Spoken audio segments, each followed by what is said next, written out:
All right, let's talk about money. We tend to think of it as this technical thing, right? All about numbers, spreadsheets, markets. But if we're being really honest with ourselves, for most of us, money isn't experienced technically at all. It's emotional. It's all about how safe we feel, how we judge ourselves, and kind of where we fit in the world. And that brings up this huge question so many of us wrestle with. Why is money so stressful? Even when on paper, everything looks okay. You've got a stable job, maybe some savings, but there's still that little hum of anxiety in the background. Well, it turns out that feeling isn't some personal failing. Nope, it's actually a feature that's baked right into the system we all live in. You see, way before we learn about interest rates or economics, we learn what money feels like. We learn it as a feeling of security or danger, of success or failure, of being part of the group or being left out. And that emotional programming, it starts really early and it runs deep. And this emotional side of money is pretty much universal. Financial anxiety is everywhere, and I mean at all income levels.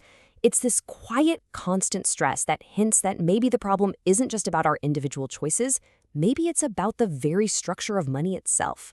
So what is it about that structure that gets us so wound up? Okay, so this brings us to what you could call the anxiety machine. That constant stress we feel, it's not random. It's the direct result of a hidden mechanic, something built right into the foundation of our modern money system. So here's the key fact, the one piece of the puzzle you really need to understand. Almost all the money that exists today is created the moment a bank makes a loan. And of course, every single loan comes with interest. Now, that sounds simple enough, but the consequences, they are massive. This creates something called structural scarcity.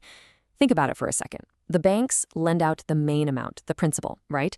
But they don't create the extra money needed to pay back the interest on that principal. So what does that mean? It means that at any given moment, there is always more debt owed in the system than there is actual money to pay it all back. And the unavoidable mathematical result of that is someone somewhere has to come up short. The whole system is basically a giant game of musical chairs, but there's one fewer chair than there are people playing. This built-in insecurity is the engine that keeps that anxiety running for all of us. And this is why enough never really feels like enough, doesn't it?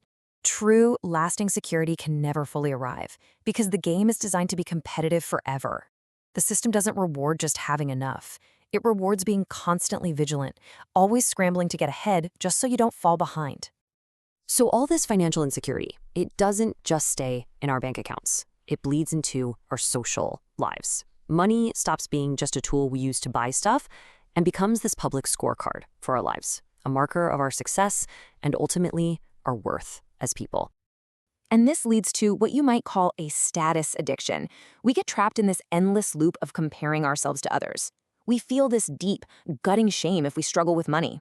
We push ourselves to the brink of burnout, not just to pay the bills, but to protect our very identity.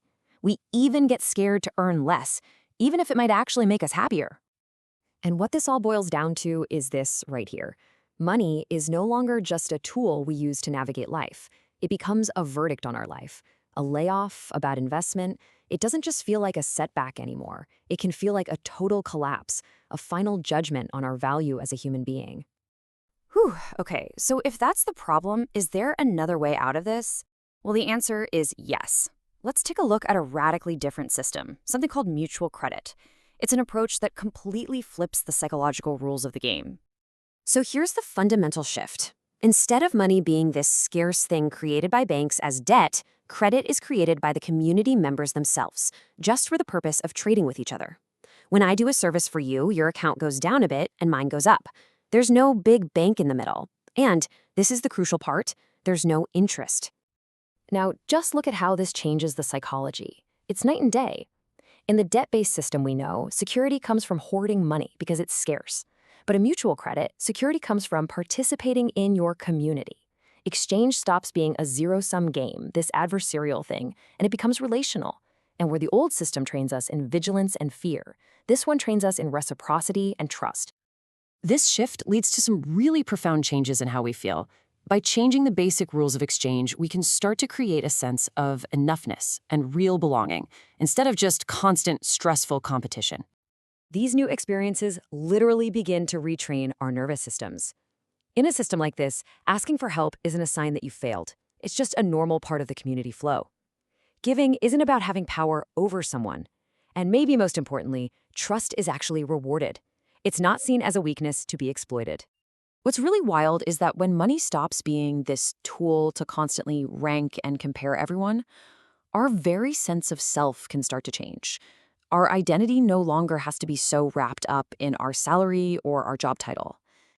Which brings up this really personal question for all of us. I mean, think about it. If your financial status wasn't a constant verdict on your life, who would you be? What would you actually value then? Well, in a mutual credit system, value starts to look really different. It's not about how much you've piled up, it's about how you participate. Your value is seen in your reliability, in the trust you build, and how useful you are to others, and honestly, just in your presence within the community. And all of this can lead to this amazing state of enoughness. It's not about having unlimited stuff, it's a feeling. It's psychological sufficiency, that deep, settled sense that you don't have to constantly be proving your worth or defending your spot just to be okay. It's the exact opposite of that vigilance we talked about.